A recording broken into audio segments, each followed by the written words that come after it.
আসসালামু আলাইকুম ভিউয়ার্স, আজকে আমি তৈরি করে দেখাবো করলা আলু দিয়ে পাবদা মাছের তরকারি।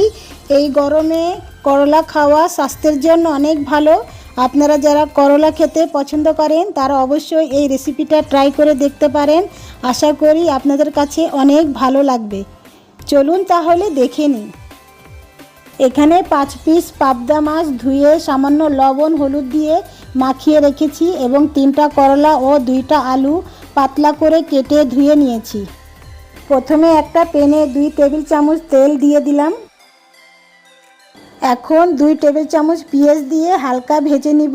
এখানে পেঁয়াজটা বেশি ভাজা যাবে না।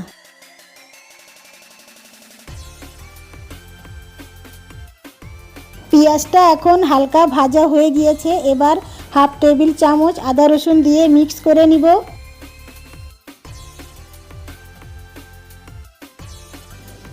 এখন আরও কিছুটা পানি দিয়ে দিলাম। এখন 1 চামচ হলুদ গুঁড়া দিয়ে ভালোভাবে মিক্স করে নিব এবং একে একে 1 চামচ মরিচ গুঁড়া, হাফ চামচ করে ধনিয়া গুঁড়া, জিরা গুঁড়া এবং পরিমাণ মতো লবণ দিয়ে মশলাটাকে ভালোভাবে কষিয়ে নিব। এখন আরও কিছুটা পানি দিয়ে ঢেকে রান্না করে নিব।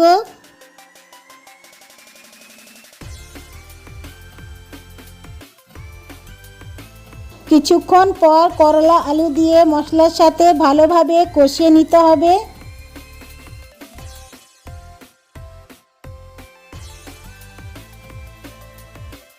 ভালোভাবে কষিয়ে নেওয়ার পর 1.5 কাপ পানি দিয়ে করলা আলুগুলো সিদ্ধ হওয়া পর্যন্ত অপেক্ষা করব। এখানে কোনোভাবে ঢেকে সিদ্ধ করা যাবে না, না হলে তরকারিটা তিতা হয়ে যাবে। করলা আলুটা সিদ্ধ হয়ে গিয়েছে। এখন মাছটা দিয়ে দিব এবং এটাকে আলতো হাতে নাড়াচাড়া করে আরও কিছুক্ষণ রান্না করে নিব।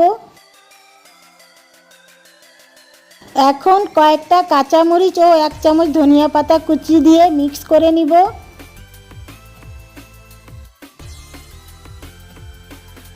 এখন তরকারিটা আমার কমপ্লিট হয়ে গিয়েছে। এখন একটা সার্ভিং বলে এটা নিয়ে নিচ্ছি।